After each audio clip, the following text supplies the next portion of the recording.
युवक की अब जली लाश मिलने से सनसनी, जलाकर हत्या करने की आशंका। कल रात से था घर से लापता, सुबह पुलिस को मिली लाश।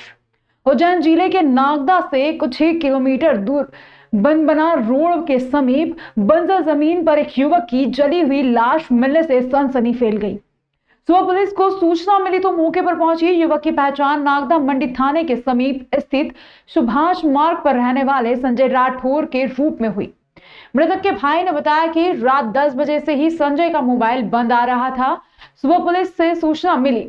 मृतक के पिता कृष्णा जिनिक सब्जी मंडी के समीप चाय की दुकान चलाते हैं। जांच के लिए एफएसएल की टीम पहुंची। पुलिस ने मौके पर पहुंचकर खेत के आसपास की भी तलाशी ली।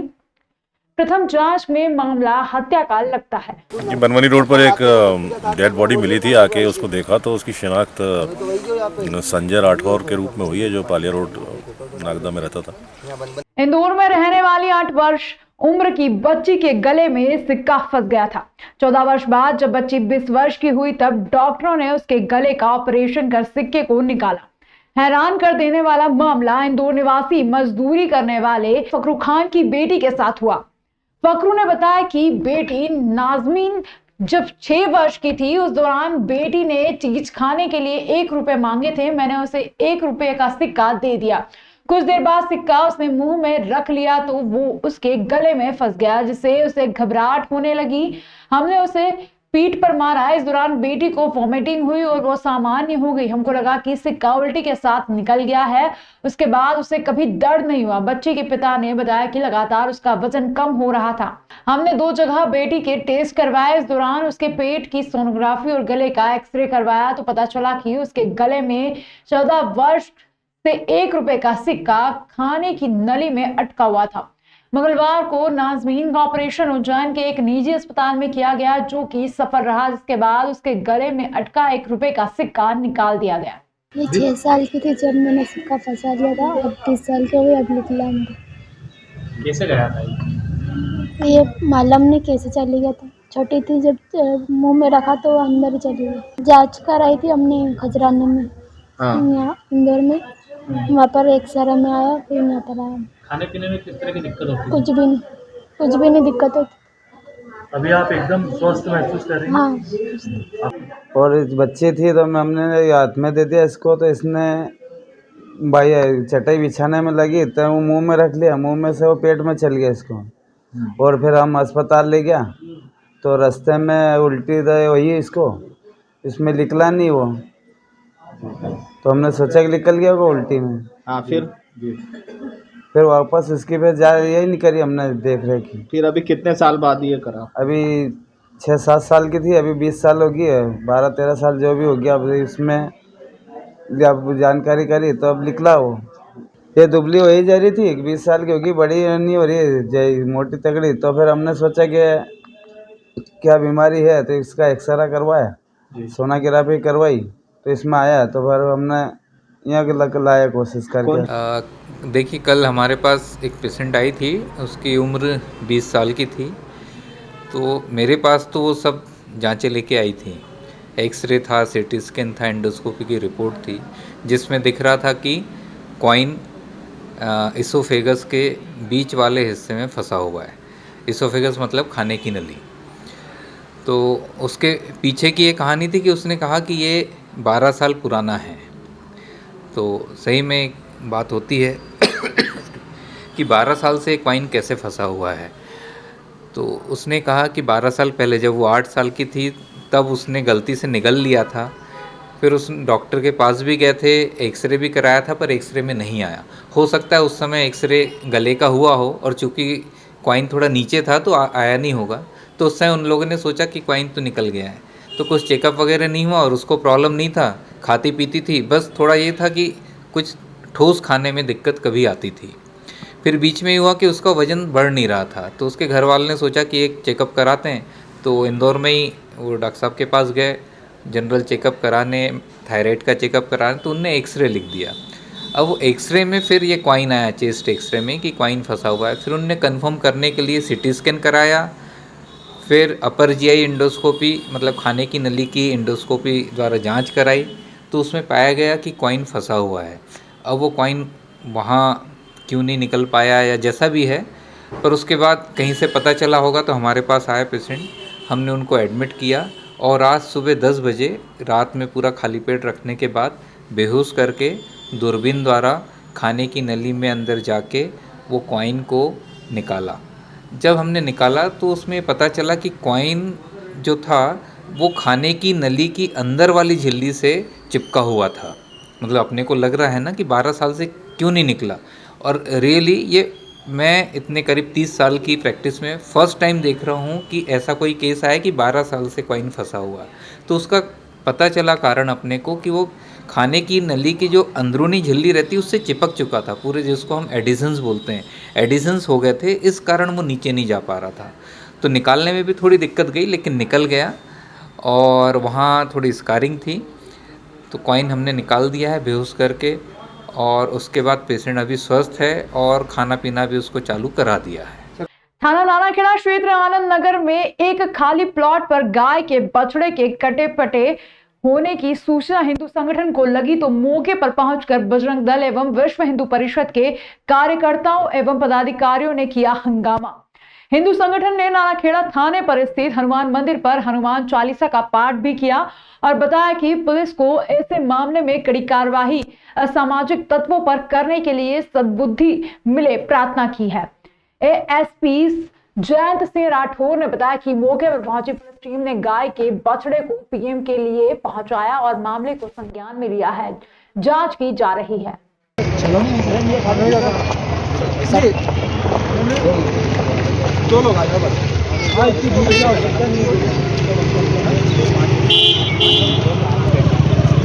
वहाँ इकट्ठा होने से क्या मतलब कर लेंगे हर मंगलवार सर इधर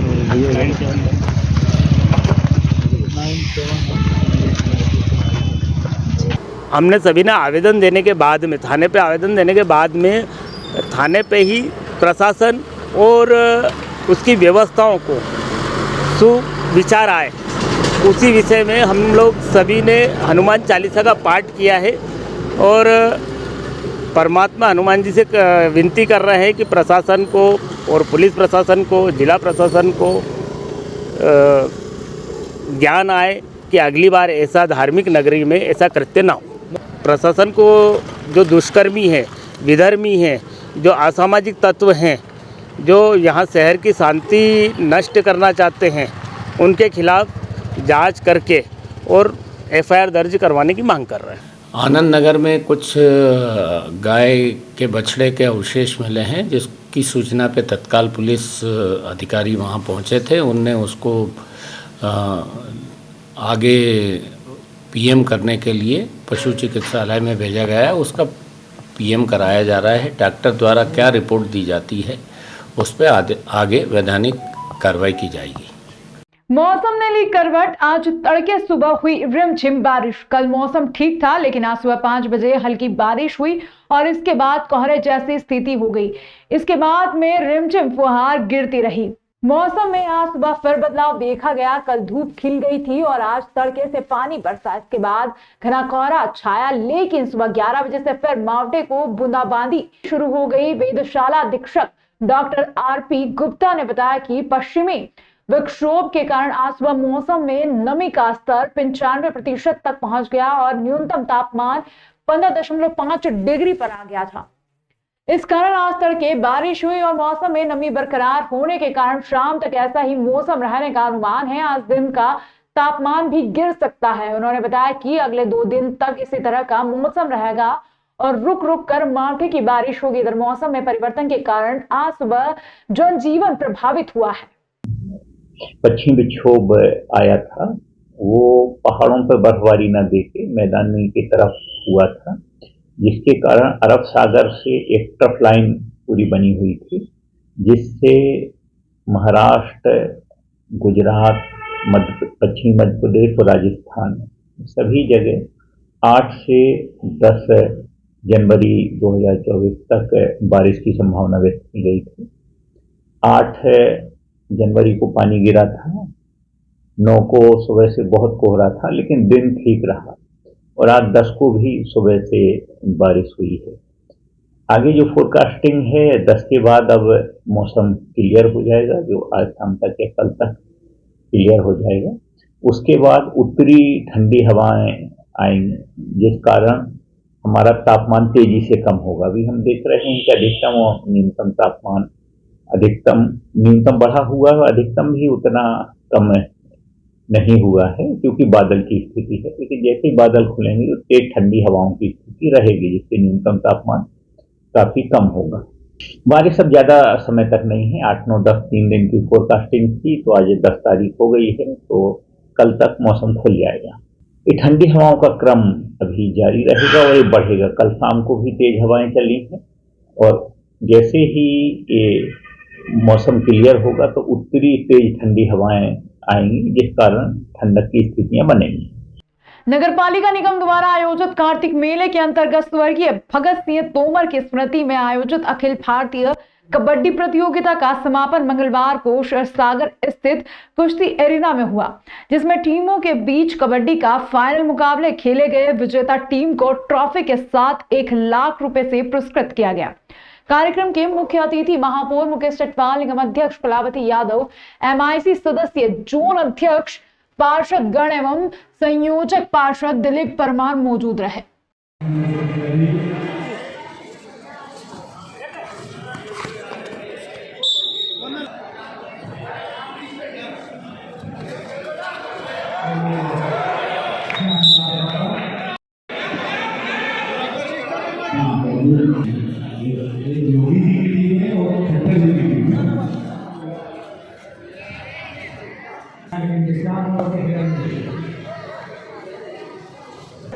उज्जैन नगर पालिका निगम द्वारा आयोजित कार्तिक मेला के समापन अवसर पर हमारे यहाँ पर विभिन्न राष्ट्रीय प्रतियोगिताओं का आयोजन किया जाता है, जिसमें आज कबड्डी की अखिल भारतीय प्रतियोगिता का फाइनल मैच हुआ, जिसमें हरियाणा की टीम विजेता हुई और उप विजेता टीम हमारी उत्तर प्रदेश की टीम रही है।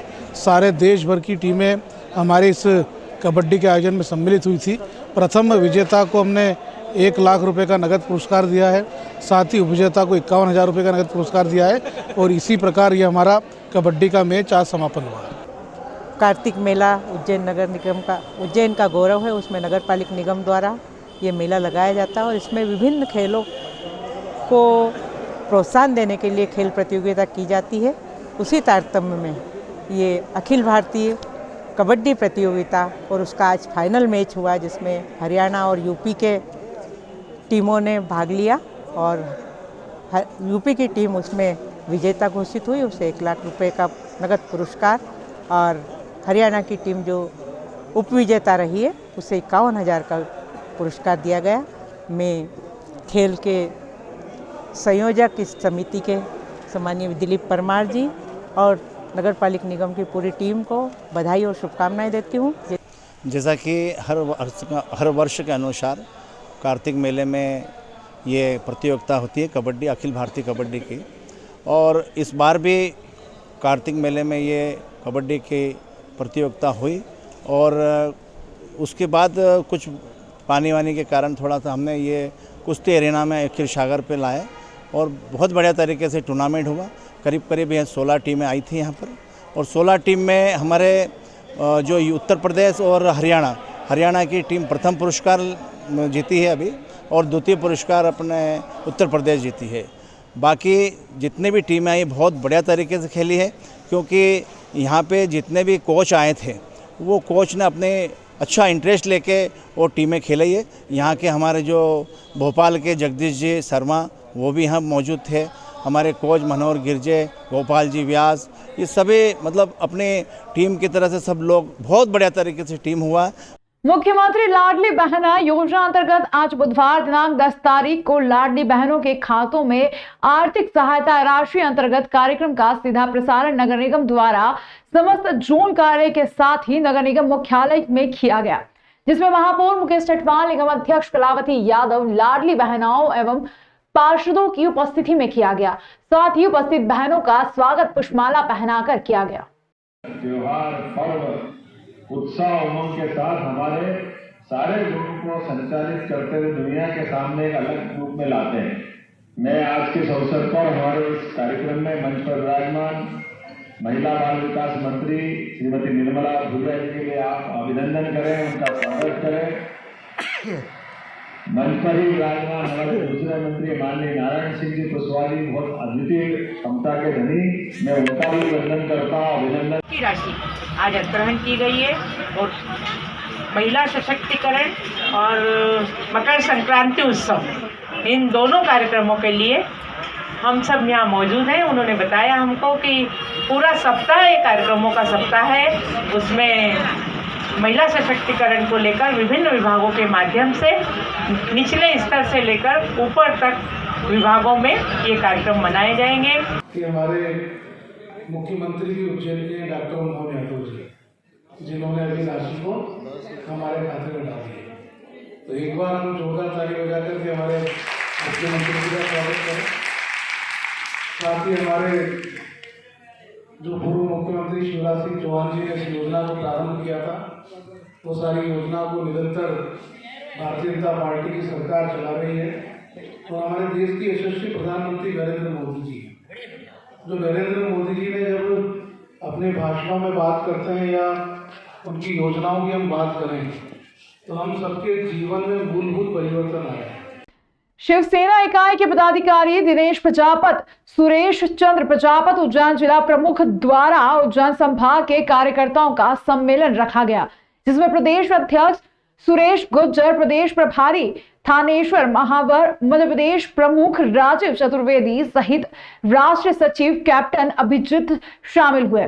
उज्जैन में सर्वप्रथम शिवाजी की मूर्ति पर दीप प्रज्वलित कर पुष्पमाला चढ़ाकर कार्यक्रम का शुभारंभ किया। शुभारंभ के पश्चात सभी अतिथियों का बाबा महाकाल की तस्वीर साफा बांधकर सम्मान किया गया, जिसके बाद उज्जैन के संभाग स्तर पर कार्यकर्ताओं को वार्ड स्तर से लेकर नगर स्तर तक के पद दिए गए। वहीं प्रदेश प्रभारी ने बताया कि अयोध्या में 22 जनवरी को राम मंदिर शुभारंभ में हजारों की संख्या में शिव सैनिक शामिल होंगे।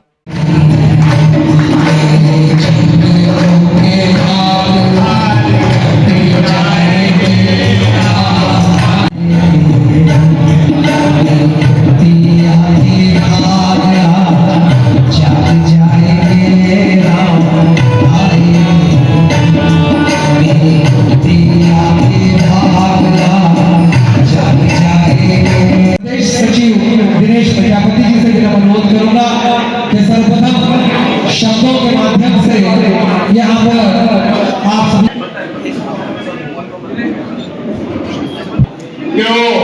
मध्य प्रदेश के प्रभारी सुरेश जी गुजर साहब और भावर जी और युवा सेना के राज्य प्रमुख अनुराग जी सुना और हमारे मेरे बड़े भाई बाबा जीतू बाबा और आदरणीय गुरु महाराज भी मंच पे उपस्थित हैं। अब मैं अनुरोध करूंगा कि आज सुरेश जी गुजर साहब का जो दौर कलियों के सरकार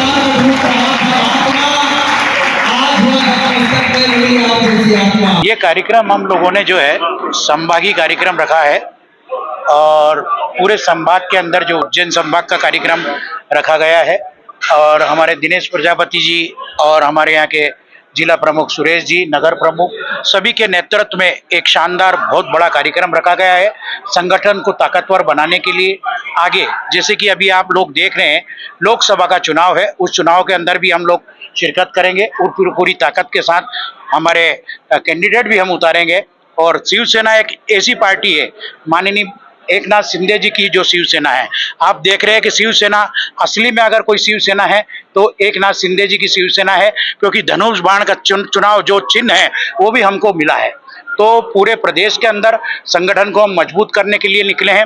हमारे बीच में हमारे प्रदेश के मेरे छोटे भाई प्रभारी थानेश्वर महावर जी हैं और हमारे प्रदेश के राज्य प्रमुख राजीव चतुर्वेदी है और यहाँ के प्रदेश के सचिव दिनेश प्रजापति है, जिला प्रमुख सुरेश जी गुजर है, अशोक जी हैं और हमारे जीतू बाबा जो इंदौर से अभी हमारे साथ आज की तारीख में जो उद्धव ठाकरे की जो शिवसेना थी उसको छोड़कर एकनाथ शिंदे जी की शिवसेना में हमारे साथ आ गए हैं, हमारे पुराने साथी हैं। तो मैं पूरी मध्य प्रदेश को ये कहना चाहता हूं कि आज की तारीख में हिंदुत्व के लिए अगर कोई काम करता है तो सिर्फ एक ही पार्टी है जिसका नाम शिवसेना है और एकनाथ शिंदे जी की शिवसेना है। कि असली हिंदुत्व का अगर कोई काम कर रही है और बाला साहब के पद चिन्हों पर अगर कोई चल रहा है तो वो सिर्फ एकनाथ शिंदे जी चल रहे हैं। और मैं आप लोगों को और पूरी मध्य प्रदेश को यह कहना चाहता हूं कि शिवसेना के साथ जुड़े, शिवसेना के साथ आगे बढ़ें और शिवसेना के हाथों को मजबूत करें। पूरी ताकत के साथ शिवसेना वहां पहुंचेगी और हमारी सब लोगों की तैयारी चल रही है। मध्य प्रदेश से भी कई लोग जाएंगे और पूरे भारतवर्ष से जाएंगे और खास करके महाराष्ट्र से हमारे मुख्यमंत्री जी भी उनकी जाने की तैयारी चल रही है। तो हम सभी लोग राम मंदिर के लिए जाएंगे। राम मंदिर हमारे भगवान है, हमारे ईश्वर है, भगवान राम को हम मानते हैं। और जैसा कि हिंदुत्व के लिए मैंने कहा, माननीय बाला साहब ठाकरे ने हमको उनके पद चिन्हों पर चलना सिखाया है, हिंदुत्व के लिए लड़ना सिखाया है। और हिंदुत्व के लिए सबसे बड़ी अगर भूमिका अगर किसी की पूरे देश के अंदर रही है तो वो माननीय बाला साहब ठाकरे की रही है, क्योंकि उन्होंने ही मस्जिद को जिस तरीके से मस्जिद का सबसे पहला लोगों ने हमारे शिव सैनिक ने बढ़ के तोड़ा था, तो उन्हीं ने हमारी जो हिंदुत्व की जो बात अगर कोई रखते हैं तो माननीय बाला साहब ठाकरे रखते हैं। और हिंदुत्व का अगर कोई काम कर रहे हैं तो हमारे एकनाथ जी शिंदे मुख्यमंत्री कर रहे हैं। माननीय एकनाथ शिंदे जी के नेतृत्व में राजीव चतुर्वेदी जी हमारे प्रदेश के प्रदेश अध्यक्ष, गुजर साहब और सभी पदाधिकारी अभी लगातार यह उज्जैन से महाकाल से आशीर्वाद लेकर के सभी संभागों में कार्यक्रम प्रारंभ हो रहा है। और लगातार शिवसेना का सदस्यता अभियान और शिवसेना के आज से कार्ड भी जारी हो रहे हैं। जो सभी सक्रिय सदस्य हैं उनको कार्ड दिया जाएगा और वो पूरे मध्य प्रदेश के अंदर कार्यक्रम लगेगा। और अगले 25 तारीख को संभवतः इंदौर में कार्यक्रम होगा, उसके पहले हमारा पूरे मध्य प्रदेश के अंदर दौरा भी हो। देखिए, प्रत्याशियों के बारे में मुझे जानकारी नहीं, वो हमारे प्रभारी महोदय बताएंगे, क्योंकि उनको ही उसके बारे में जानकारी होगी। हमको तो संगठन बढ़ाने के लिए काम दिया है, हम संगठन का काम कर रहे हैं।